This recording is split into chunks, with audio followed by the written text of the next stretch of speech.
Hello students, welcome to जीवन classes. आज हम बात करने वाले हैं अप्लाइड मैकेनिक्स के यूनिट फर्स्ट और सेकंड के ऑब्जेक्टिव टाइप क्वेश्चंस की। जैसा कि आप सभी जानते हैं, यूनिवर्सिटी द्वारा ऑब्जेक्टिव क्वेश्चन कराए जाने का नोटिफिकेशन आया हुआ है। इसी को ध्यान में रखते हुए जैसे ही हमने यूनिट फर्स्ट और सेकंड की थ्योरी को कंप्लीट किया, उसी के तुरंत बाद हम आपको यूनिट फर्स्ट और सेकंड के ऑब्जेक्टिव टाइप क्वेश्चंस बताने वाले हैं। हर पॉइंट से क्वेश्चंस उठाया गया है जिससे कि आपको परीक्षा में कोई भी परेशानी न उठानी पड़े। स्टूडेंट्स, न्यूमेरिकल पोर्शन भी यहाँ पर हम कराएंगे। तो ऑब्जेक्टिव न्यूमेरिकल और थ्योरी दोनों से आने वाले हैं। देखते हैं यूनिट फर्स्ट और सेकंड से कौन कौन से ऑब्जेक्टिव क्वेश्चंस बन सकते हैं जिससे कि आपको एग्ज़ाम में हेल्प हो सके। स्टूडेंट्स, स्टार्ट करते हैं आज की वीडियो, जो है ऑब्जेक्टिव टाइप अनुप्रयुक्त यांत्रिकी वीडियो फर्स्ट।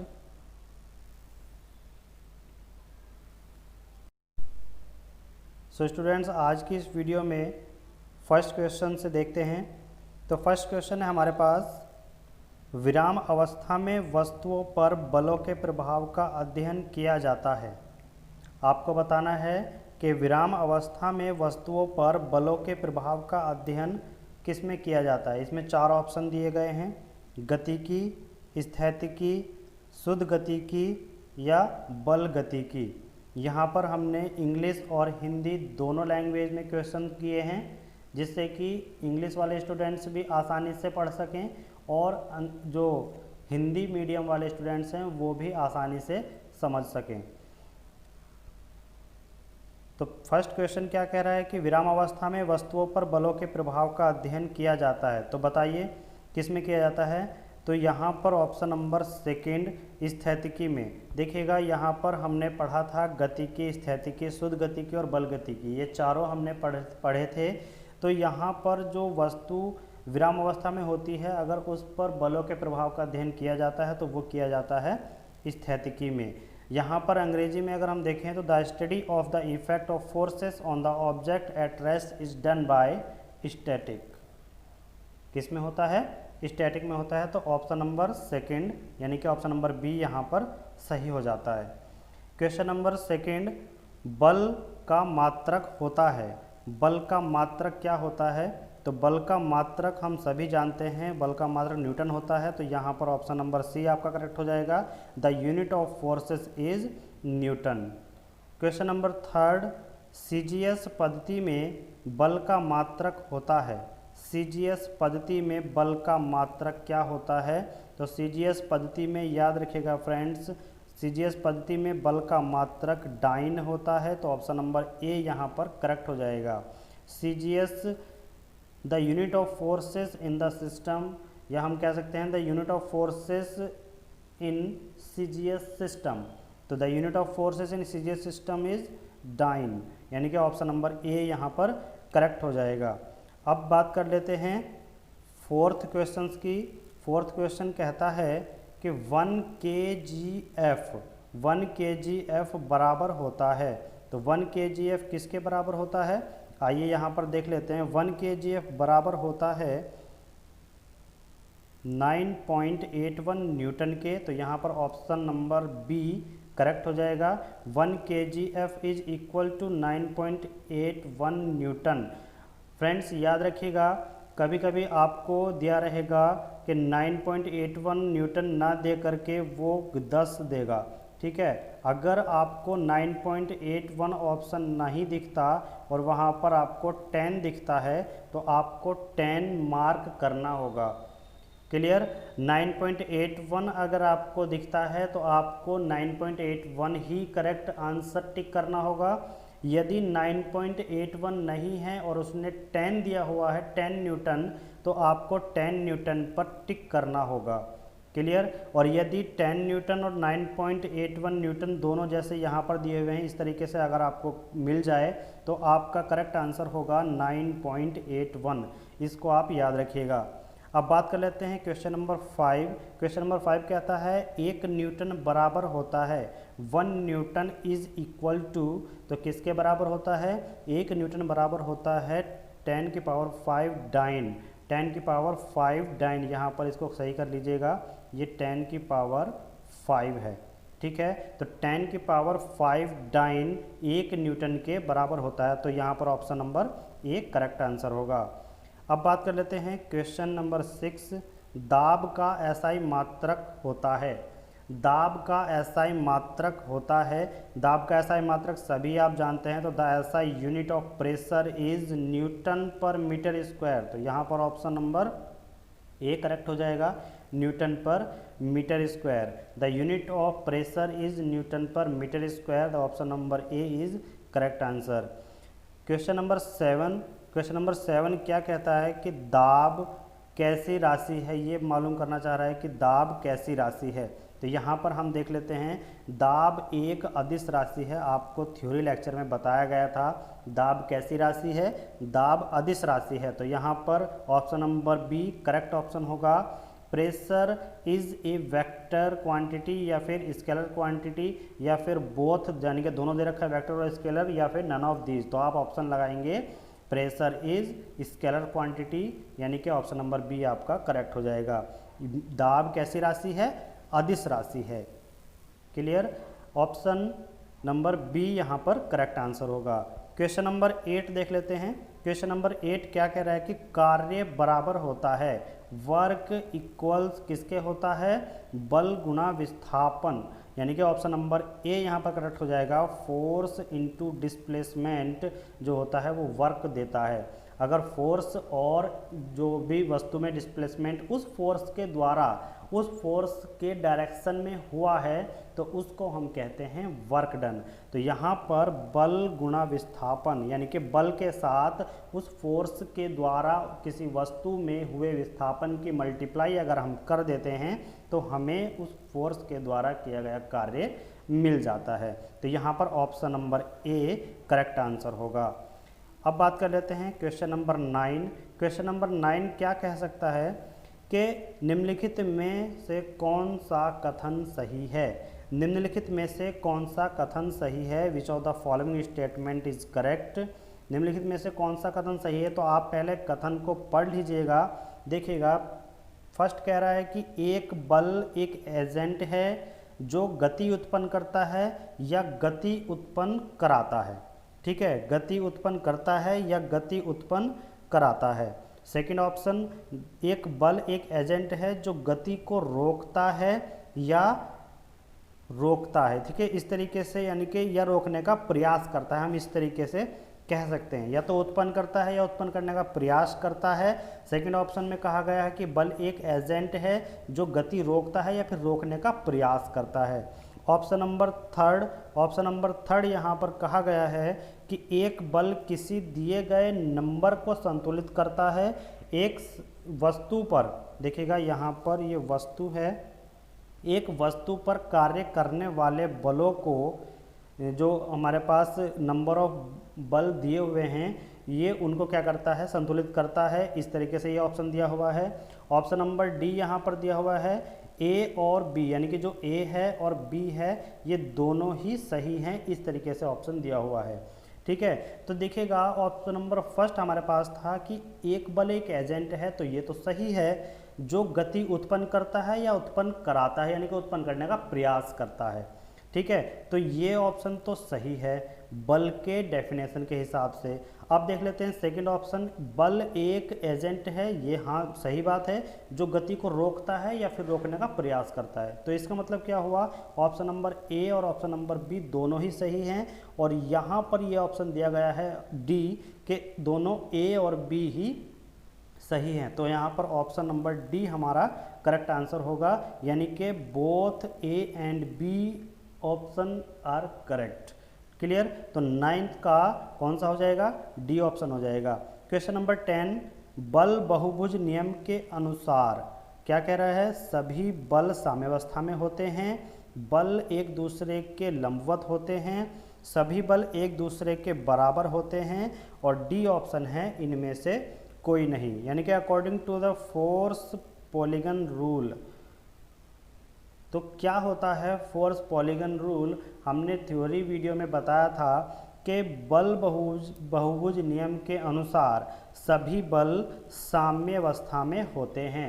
सभी बल कैसे होते हैं, साम्यावस्था में होते हैं। यानी कि हम कह सकते हैं कि according to the force polygon rule all forces will be in equilibrium. तो ऑप्शन नंबर ए यहाँ पर करेक्ट आंसर होगा। अब बात कर लेते हैं क्वेश्चन 11th की। तो क्वेश्चन नंबर 11 क्या कहता है, देखिएगा क्वेश्चन नंबर 11 में कहता है कि जिस बल निकाय में सभी बलों की क्रिया रेखाएं एक ही समतल में होती हैं उसे समतलीय बल निकाय, समतलीय संगामी बल निकाय, समतलीय असंगामी बल निकाय, या फिर डी ऑप्शन कह रहा है कि जो ऊपर दिए गए हैं वो सभी। यानी कि the system of forces in the line of action of all the forces lie in the same plane is called। तो क्या कहलाएगा, वो कहलाता है समतलीय बल निकाय। यानी कि जिस बल निकाय में सभी बलों की क्रिया रेखाएं एक ही समतल में होती हैं तो उसको हम समतलीय बल निकाय कहते हैं।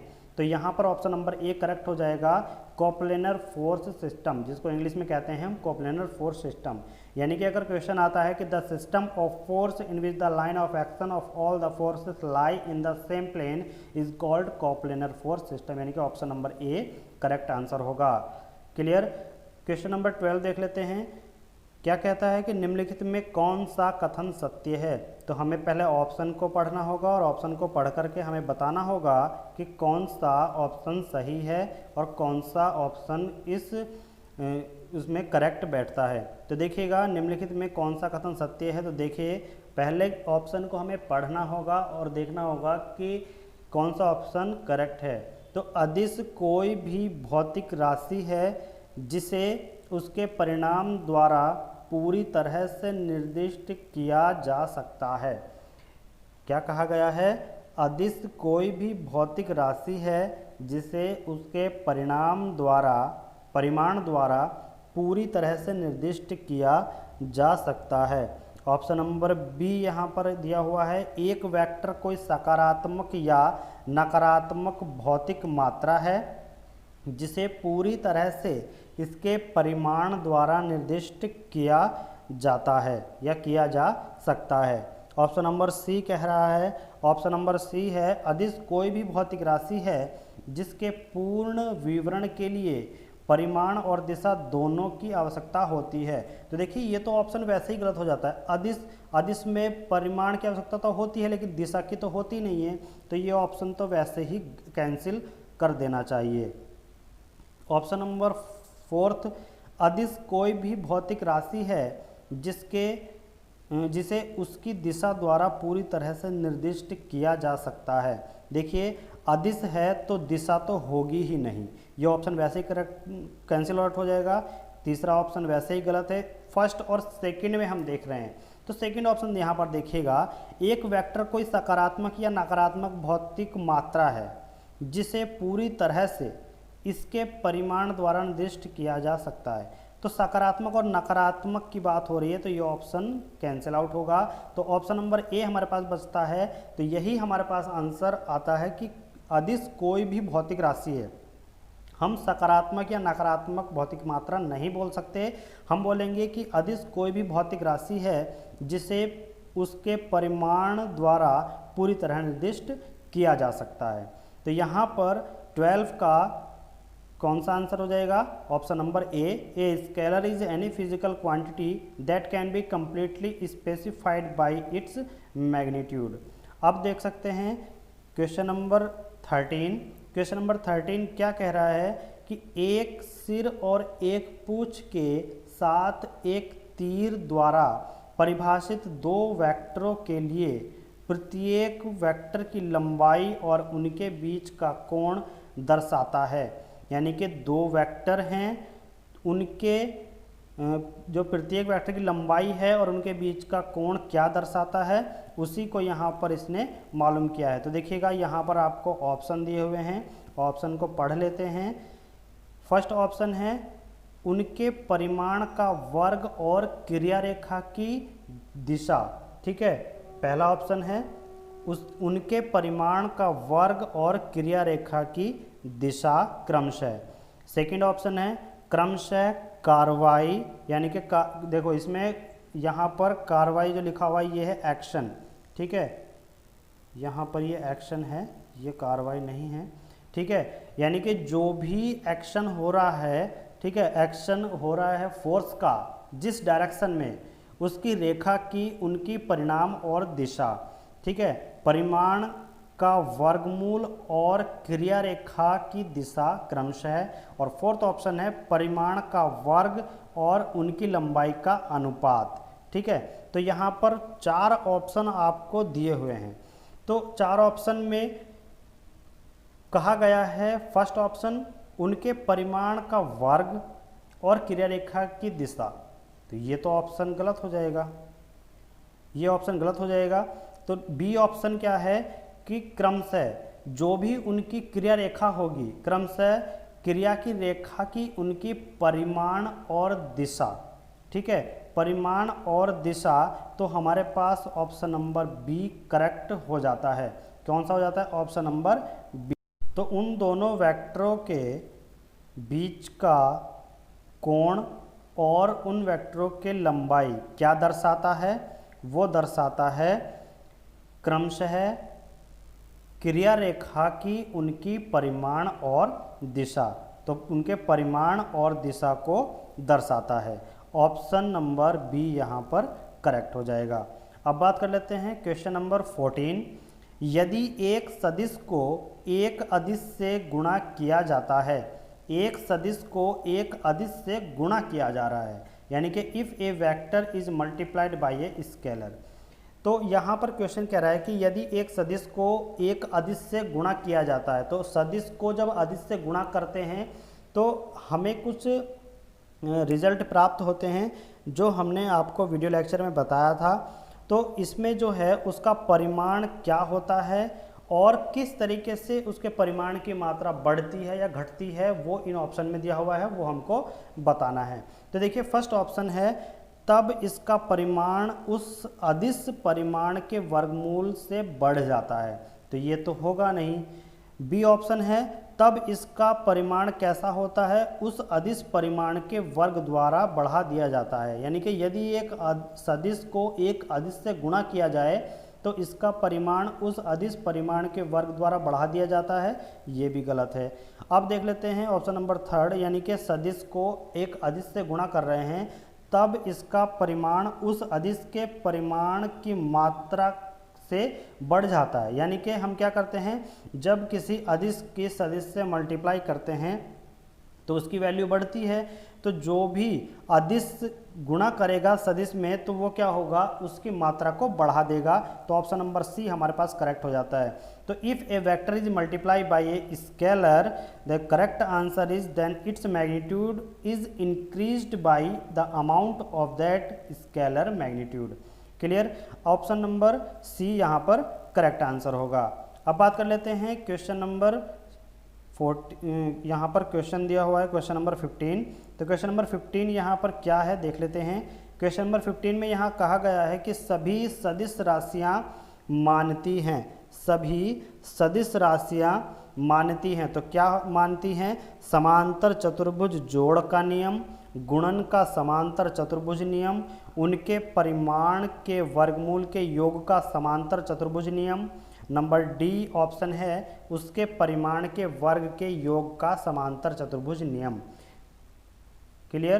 तो क्वेश्चन नंबर 15 क्या कह रहा है कि all the vector quantity obey parallel law of addition, parallel law of multiplication, parallel law of addition of square root of their magnitudes, parallel law of addition of square of their magnitudes.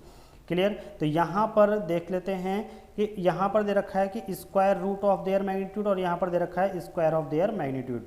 तो यहाँ पर 4 option है। तो सबसे पहले हम यहाँ पर देखते हैं कि सभी अदिश राशियाँ सभी अदिश राशियां, यहाँ पर सदिश की बात की गई है, सभी सदिश राशियों में क्या होता है कि एक परिमाण और एक दिशा दोनों की आवश्यकता होती है।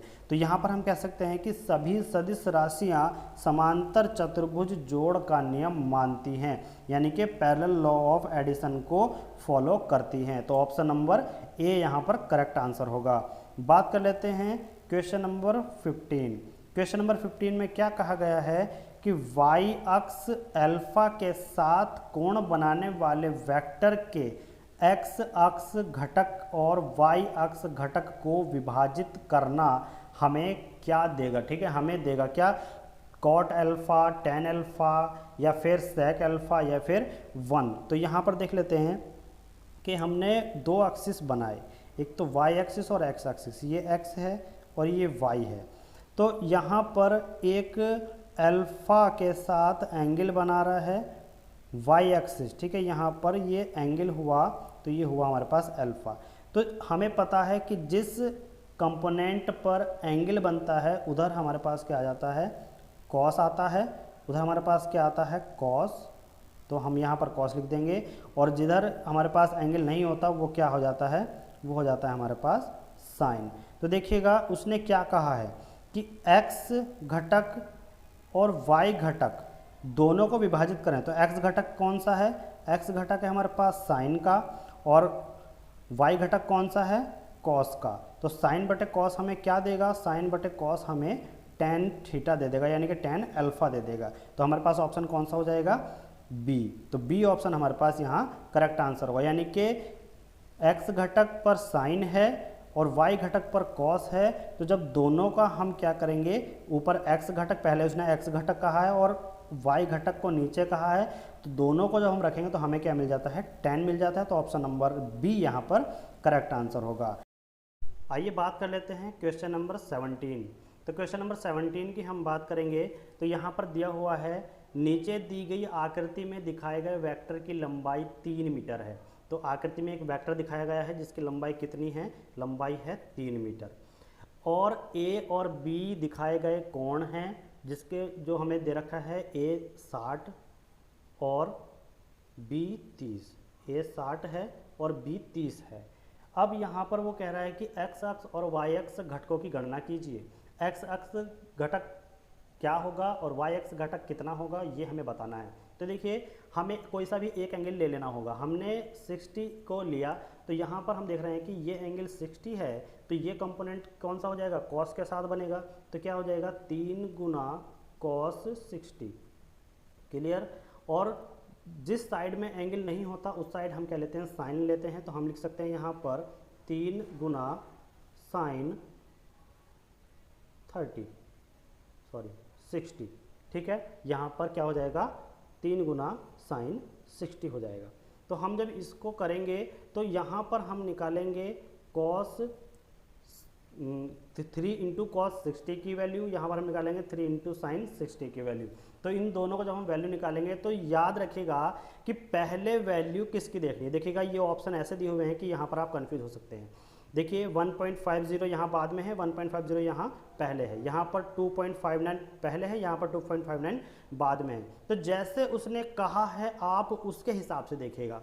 उसने कहा है पहले x अक्ष, तो यानी कि पहले हमें इसकी वैल्यू निकालनी है, पहले हमें इसकी वैल्यू निकालनी है, ठीक है। तो पहले हमें इसकी वैल्यू निकालनी है, तो इसकी वैल्यू हमारे पास निकल करके आती है 2.59 मीटर, 2.59 मीटर। जब हम दूसरे में इसकी वैल्यू निकालते हैं तो हमारे पास आती है 1.50 मीटर। तो ये दोनों ऑप्शन हमें मिल जाते हैं ऑप्शन नंबर ए में, ठीक है। यानी कि पहले उसने पूछा x अक्ष, तो x अक्ष हमारे पास आया 2.59 मीटर। सेकंड उसने पूछा है y अक्ष, तो y अक्ष हमारे पास आया 1.5 मीटर। तो 2.59 को पहले रखना है, 1.59 को बाद में रखना है। तो option number A is correct answer होगा, ठीक है। यहाँ पर इसने आपको यहीं पर क्वेश्चन गलत कराने का प्रयास किया है, लेकिन आपको गलत नहीं करना है, आपको ध्यान से क्वेश्चन को पढ़ना है और उसी के हिसाब से आपको ऑप्शन को चूज करना है। अब देख लेते हैं नेक्स्ट क्वेश्चन। नेक्स्ट क्वेश्चन उसने क्या कहा है, देखिएगा क्वेश्चन नंबर 18, दो राशियों के परिणामी का परिमाण हमेशा, ध्यान रखिए, दो राशियों के परिणामी का परिमाण हमेशा कैसा होता है बताइएगा। दो राशियों के परिणामी का परिमाण हमेशा, ऑप्शन दे रखा है कि वेक्टर के परिमाण में से एक से अधिक, वेक्टर के परिमाण में से एक से छोटा, उनके बीच के कोण पर निर्भर, या फिर अक्स परिमाण की गणना करने के लिए चुनते हैं। हम जो है अक्स परिमाण की गणना करने के लिए चुनते हैं। तो ऑप्शन नंबर थर्ड यानी कि सी ऑप्शन यहाँ पर सही हो जाएगा कि दो अदिश राशियों के परिणामी का परिमाण हमेशा उनके बीच के कोण पर निर्भर करता है, उनके बीच के कोण पर निर्भर करता है। The magnitude of the resultant of the two vectors is always depend on the angle between them, depend on the angle between them. Question number 19 यहाँ पर क्या कहता है, यदि दो समान बल परस्पर लंबवत हैं, यदि दो समान बल परस्पर लंबवत हैं तो परिणामी बल एक सदिश की तुलना में किस कोण पर कार्य करता है। तो परिणामी बल एक सदिश की तुलना में किस कोण पर कार्य करता है।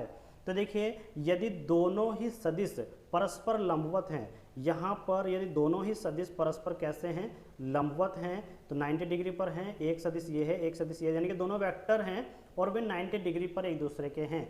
तो जो भी उनका परिणामी होगा वो कहाँ होगा, वो होगा 45 डिग्री पर। यानी कि अगर दो वेक्टर 90 डिग्री पर वर्क करते हैं तो उनका परिणामी 45 डिग्री पर होगा।